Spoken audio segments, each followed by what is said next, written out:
Jadi emboss atau cap ceklok ini mengunci tanda tangan rektor ini. Dan tembus ke belakang. Tembus ke belakang. Ya ini kalau replika jadi nggak tembus ke belakang.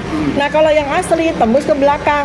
Udah dari dua itu aja udah susah sekali untuk dipalsukan. Ada satu lagi yang mau saya tambahkan yang belum juga disampaikan oleh semua orang ya, yaitu soal syarat foto. Syarat foto untuk wisuda itu ada jelas sekali syaratnya. Dan itu ya kami mahasiswa Universitas Gadjah Mada itu khas banget.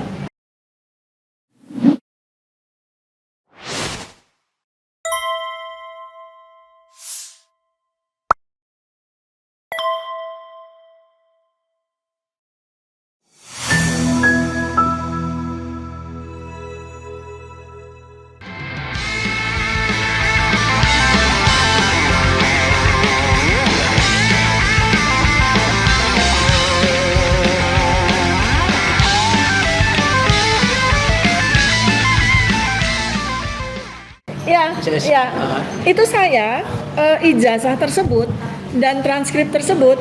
Amar, tolong ambilin yang ijazah yang kemarin kamu kasih. Oh ya, ya. Oh ini ada. Ini alat saya. Ini lebih Ini tebal. saya mau tunjukkan sesuatu yang nggak bakalan bisa dipalsukan.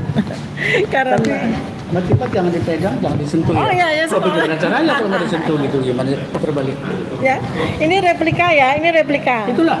Ya, ini namanya replika ya. Ini replika, aslinya ada di tempatnya ahli waris tersebut ya. Ini replika dari ijazah asli Fakultas Kehutanan Universitas Gadjah Mada. Ya.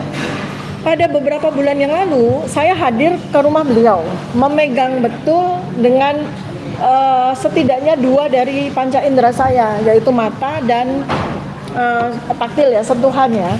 Saya menyentuh ya ijazah yang sangat indah dan sangat berharga, asli, dan seketika saya mengetahui bahwa inilah ijazah yang betul-betul asli. 3 hal sudah di-spill sama Mas Roy dan diteliti juga sama Mbak Rismon. 3 hal ya yang utama, yaitu satu adalah watermark ya, ada watermark yang sangat jelas. Ini replika, jadi kalau yang asli jelas sekali ya. Usia 40 tahun tapi masih sangat jelas. Kemudian ada emboss ya. Ya, emboss itu adalah cap ceklok ya, cap ceklok. Yang ada gunanya, ini bukan hiasan. Ini ada gunanya. Jadi emboss atau cap ceklok ini mengunci tanda tangan rektor ini. Dan tembus ke belakang. Tembus ke belakang. Ya ini kalau replika jadi nggak tembus ke belakang. Nah kalau yang asli tembus ke belakang. Udah dari dua itu aja udah susah sekali untuk dipalsukan. Ya. Stempel Mbak. Nah, Stempelnya. ya jadi satu watermark kan yang sudah di-spill ya. Kedua adalah emboss cap ceklok ya. Kemudian yang ketiga adalah lintasan stempel yang jelas sekali, ya, jelas sekali. Nah, ada satu lagi yang mau saya tambahkan yang belum juga disampaikan oleh semua orang ya, yaitu soal syarat foto. Syarat foto untuk wisuda itu ada jelas sekali syaratnya. Dan itu ya kami mahasiswa Universitas Gadjah Mada itu khas banget. Kami punya langganan di mana kami pas foto untuk ijazah. Ya, walaupun itu bukan rekanan resmi, tapi mereka tahu persis. Ya, studio foto itu ada di Jalan Kaliurang. Semua orang yang mau wisuda di UGM udah pasti fotonya di situ. Dan mereka sudah diberikan syarat-syarat oleh UGM. Fotonya harus begini. Latar belakangnya. Jadi ini rata-rata seragam karena memang kita fotonya di situ-situ aja. Apalagi tahun 45 kayaknya nggak banyak tukang pas foto ya. Memang iya, memang ada aja cuma di Jalan Kaliurang itu. Ya. Iya. Kalau sekarang kan sudah pojok tuh. Kota kalau sekarang enggak, cuma di situ aja. Koordinasi di situ. Iya, ada namanya Samudra apa gitu ya. Jadi Sanur gitu-gitu. Bukan Samudra atau apa lagi. Itu tuh satu keluarga. Nah, itu ya kita di situ-situ aja. Dan fotonya persis seperti ini. Ya. Nggak pakai jas? Jarang, bahkan mungkin nggak ada yang pakai jas untuk S1 ya itu. Saya tambahkan lagi ya. Dan kemarin juga sudah disampaikan oleh Pak Rujito. Jadi ini bukan sesuatu yang baru. Karena sudah saya sampaikan. Ya itu ya. Memang ada satu lagi yang saya sampaikan juga kepada Mas Roy dan Bang Rismon. Satu ya, fakta ketika saya memegang ijazah ini, yaitu tali air. Di sini nih ada tali airnya, Bang Jagir, Bang Madri, ada tali airnya. Tali air itu seperti uang. yang hanya bisa dilihat dengan gini loh, kita terawang. Kayak kita lihat uang tuh loh. Ratusannya kelihatan. Ya, ada kan ada tali airnya ya. Seperti benang gitu ya. Ada. Ini ada tali air, bukan benang, tali air gitu. Oh, iya. Jadi hanya bisa dilihat ketika kita begini nih, kita terang pakai senter gitu ya. Nah. Terus satu lagi ada hologram. Nah, saya nggak sebut hologram ada di mana. Ada hologram dan hologram itu ya, ini kalau ijazahnya begini, kita senterin dari belakang, itu muncul pendarnya. Nah, itulah yang bikin ijazah Fakultas Kehutanan UGM itu nggak bisa dipalsukan. Udah. Ya, nggak bisa dipalsukan udah deh. Mau sekali berapapun tuh nggak bisa dipalsukan karena memang Universitas Gadjah Mada adalah salah satu universitas terbaik di Indonesia. Berarti Pak, Ya, jadi mereka itu pasti bikin ijazah itu nggak main-main. materai setiap Ya, angkatan beda ya? Materai bukan setiap angkatan. Enggak, kalau kemarin di pengadilan Solo itu ada yang biru, ada yang merah. Yang angkatan 85 setahu saya yang asli merah Hijau, ya. Sementara yang itu biru ya. Nah, sebenarnya ada Bisa dijelaskan itu? Ya, saya jelaskan. Satu, sebenarnya materai itu mengikuti undang-undang. Oke. Ya, ada undang-undang pasti nanti Bang Jagi dan Bang Fadri bisa lihat ya. Ada undang-undang dan Ya. itu sudah disampaikan oleh Profesor C. Ya. Beliau sampaikan bahwa Undang-Undang 1985 itu materai yang berlaku adalah Rp500 yang warnanya merah dan bukan hijau Rp100. Nah, tetapi pada beberapa universitas di UGM tahun 1985 itu masih berlaku materai warna hijau Rp100. Tapi untuk apa? Untuk ijazah sarjana muda, bukan ijazah sarjana. Dan karena masa tahun 85 itu adalah masa peralihan kurikulum, masa peralihan kurikulum, di mana sebagian dari dari fakultas di UGM itu sudah tidak ada program sarjana muda lagi. Tetapi ada yang masih punya program sarjana muda, sehingga memang secara administratif agak membingungkan.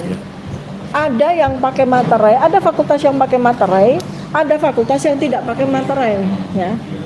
Tetapi fakultas yang memakai materai, materainya baku gitu loh. Jadi ini kan banyak sekali diskusi debat yang ada di sosial media. Oh, di UGM nyatanya ini punya saya atau punya kakak saya atau punya ayah saya nggak ada materinya. Tapi itu bukan kehutanan tahun 85. Ya. Oh, ini nyatanya di Fakultas Kehutanan UGM ada yang warna hijau itu sarjana muda. Nah, kalau ada di luar dari ijazahnya Joko Widodo yang bermaterai hijau, saya akan usulkan atau saya akan minta kepada Polda Metro Jaya untuk menyita ijazah tersebut dan melakukan uji forensik. Karena saya hipotesiskan bahwa kalau ada ijazah sarjana Kehutanan UGM tahun 1985 materainya warnanya hijau, berarti hipotesis saya, menurut keyakinan saya, itu ijazah palsu. 99? Belum 99 karena belum diteliti ya. Oke.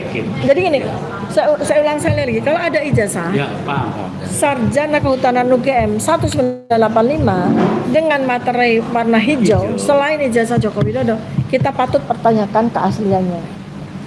Bahasa hukumnya diduga palsu. Ah, ya, bahasa Udah hukumnya. jelas, ini udah jelas ya. Ini adalah ijazah asli. Ya. Ya, udah jelas ini adalah ijazah asli. Oke, lanjut. Nah, restoratif justice ya. Oh. Sekarang nih soal restoratif justice. Aku juga yang memulai ya. Ya, jadi Dokter Fadli menambahkan. ya, saya nanya dulu ya soal Ya. restoratif. Jadi gini. Aku pertanyaan dulu. Oke. Iya, kan ada tiba-tiba. Tiba-tiba lagi. Iya kan tiba-tiba tuh restoratif justice muncul ketika ada sowan. Jadi artinya restoratif justice yang baru saja terjadi ini bukan sebuah proses hukum, tapi sebuah proses silaturahmi. Dia bukanlah proses hukum, tapi produk silaturahmi. Bukan produk hukum, tapi produk silaturahmi. Gara-gara sowan, maka keluarlah restoratif justice. Iya. Proses silaturahmi. Jadi Oke, lanjut. sekarang di manakah? Iya kan? Jadi masalahnya adalah nih kalau kita bicara secara hukumnya ya, Masalahnya dua orang yang mendapatkan restoratif justice dan kemudian lanjutnya adalah SP3 adalah dua orang tersangka yang sampai dengan hari ini belum pernah diperiksa sebagai tersangka. Bagaimana mungkin seseorang atau tersangka yang belum pernah diperiksa satu kali pun sebagai tersangka tiba-tiba gara-gara sowan langsung mengalami restoratif justice dan kemudian mendapatkan SP3. Sementara kami 3 orang yang sudah diperiksa sama sekali tidak ada tawaran apapun dari Polda, ya kan? Nah, begitu juga dengan 3 tersangka lain di klaster 1 yang sampai dengan hari ini juga belum diperiksa. Mau ditawar? Bukan gitu, bukan soal restoratif justice-nya, tapi gini loh, ini kan 8 orang ini itu kan dilaporkan dengan laporan yang sama, pasal sama, laporannya juga sama gitu kan. Jadi kalau salah 1, salah 2, atau salah 3, salah 4, salah 5 dari 5 orang ini mendapatkan sebuah perlakuan hukum, dalam hal ini saya nggak soal restoratif justice, soal SP3 buat saya. Artinya kan berlaku kepada semuanya dong. Betul. Iya kan? Itu betul. Iya. Ayo silakan, abangnya berdua. Oke. Izin dokter Saya dulu ya. Saya kebetulan aku mendengarkan. kan mediator. Ya. Bersertifikat asli loh. Simak. Oke, jadi aku mulai dari perdata dulu ya, biar nanti nyambung. Perdata pidana itu ada aturannya. Perdata Perma 1 2006 itu mengatur tentang setiap perkara perdata di pengadilan wajib dimediasikan, kecuali pidana. Kepailitan. Ini perdata ya? Ini perdata. Biar sama. Sekarang kok tiba-tiba di pidana yang baru ini menganut aliran itu gitu loh. Ada nanti perkembangannya. Oke. Di perdata itu wajib ya, wajib di perdata. Dulu di pidana itu nggak wajib. Bahkan kalau kita berdamai pun rata-rata dulu penyidiknya mungkin lari, bukan urusan saya ya gitu. Takut mereka terlibat hal-hal apa gitu. Padahal tujuan kita. Saya 2 bulan lalu di Polda Makassar restoratif justice sesuatu perkara yang serius dan saya bisa. Nah sekarang kita yang ada sekarang, saya tidak menyebut nama atau tidak menyebut waktu, tempus dan lokusnya yang melakukan ini. Saya bicara aturan. Nah, aturan yang baru seperti yang dikatakan oleh rekan Fadil tadi, sesuai dengan lahirnya KUHP dan KUHP baru, lantas Mahkamah Agung juga mengeluarkan surat edaran. Wah, mantap sekali. Tanggal 2 Januari 2026 dikeluarkanlah surat edaran Mahkamah Agung nomor 1, bayangkan. Nomornya nomor 1. Nomor 1 tahun 2026. Dari nomornya kan itu kan berarti belum ada surat edaran baru, surat edaran yang lain dari Mahkamah Agung. Itulah konsennya Mahkamah Agung mengadopsi, mengarahkan para penegak hukum, jaksa, pengadilan khususnya agar antisipasi terhadap KUHP yang baru dan KUHP yang baru. Nah, kita bicara surat edaran itu ada halaman 10 karena itu tidak berpasal, hanya berhalaman. Disebutkan begini, ada namanya mekanisme untuk restoratif justice. Ini surat edaran Mahkamah Agung, bukan surat edaran yang lain ya. Udah jelas itu mekanisme restoratif justice Ya, ya? Okay. ada namanya mekanisme restoratif justice di halaman 10. Restoratif justice itu memang KUHP yang baru dan KUHP yang baru itu mengadopsi banget. Jadi kalau saya pernah dulu bicara di Komisi 3, sekarang perdata dengan pidana hampir menganut yang sama tentang mediasi. Cuman apa yang menjadi masalah adalah di surat edaran itu setiap konsep mediasi atau konsep restoratif justice kan itu harus ada pasal-pasalnya, harus ada ketentuannya antara terlapor dengan pelapor, yaitu nanti yang disebut perdamaian itu. Dan itu harus diajukan dulu ke ketua pengadilan.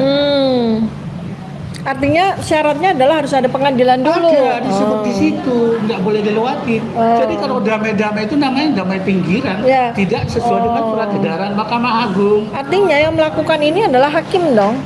Enggak. Karena peradilan. Para pihak membuat dulu konsep perdamaiannya, Oke, diajukan ke penyidik. Ke penyidik. Penyidik juga harus melihat benar nggak, layak nggak diperdamaikan ini. Jadi nggak boleh perdamaiannya yang jomblang Ya. atau tidak berimbang atau hanya Oh. asal-asalan gitu. Oke. Nah menurut penyidik diajukan ke ketua pengadilan negeri. Dalam 3 hari ketua pengadilan negeri harus memberikan izin atau tidak memberikan izin. Oke. Nah, jadi yang sekarang ada di hadapan kita ini melalui itu lagi nggak? Jadi kembali ke topik yang pertama tadi, serba abu-abu. Oh. Jadi ini benar-benar yang ke Polda Metro Jaya ini menyalahi peraturan apapun dong. Wah, surat edaran Iya, Mahkamah kan? Agung. Iya, Terus pasal 79 KUHP yang baru. Nah, Itu surat edaran surat edaran Mahkamah Agung nomor 1 tahun 2026 itu isinya hampir sama dengan pasal 79 KUHP yang baru. Sama. Ya, harus sama, nggak boleh kan bertentangan. Masuk Mahkamah Agung mengeluarkan ini Bang Abang Dah. Ini masa sih Polda Metro Jaya nggak tahu gitu loh loh? gini, Mbak, berarti Pak Bijol. Bisa. Ya. Loh, itu oke. keluarnya tahun baru. Hmm. Sementara karena kita tadi cepat banget larinya, bisa saja ketinggalan. Hmm. Loh, secara manusiawi bisa dong. Bisa Tapi ketinggalan. masalahnya sebelum tanggal 2 Januari Ini tangan saya masih begini, 2026, Mbak. iya. Saya kembalikan dulu. Jadi sebelum tanggal 2 Januari 2026 kan nggak ada konsep restoratif justice di KUHP lama. Ya, Iya kan? Ya. Jadi kan adanya di perdata. lembaga ada di perdata kan, di perdana nggak ada kan. Jadi mereka ini menggunakan apa untuk mengeluarkan restoratif justice? Itulah analisa Mbak Tripa, Iya, kan? otak eksak ya. Makanya Kalau kan. kami bisa agak melipir-melipir Oh, begitu ya. Tapi makanya. based on surat edaran nomor 1, ingat nomor 1 loh. Biasanya kalau surat edaran itu seperti yang lain udah surat edaran ribuan nomornya. Ya, Tapi ini beginning of 2026, Mahkamah Agung langsung respon KUHP dan KUHP yang baru. Ini loh petunjuknya loh. ini kan restoratif justice ya, yang di KUHP lama tuh nggak ada, lalu kemudian muncul kemudian dipakai dengan begitu aja. Ini kan satu-satunya pihak yang bisa melakukan ini adalah hantu karena menggunakan pasal hantu kan gitu. Iya kan? Restoratif Justice Wani Biro 3.000 triliun baru kita Kalau ada duitnya jadi hantunya jadi hilang, jadi orang ya. 3.000 triliun Langsung Satu APBN. berempat rasanya di situ biar lebih bagus lagi.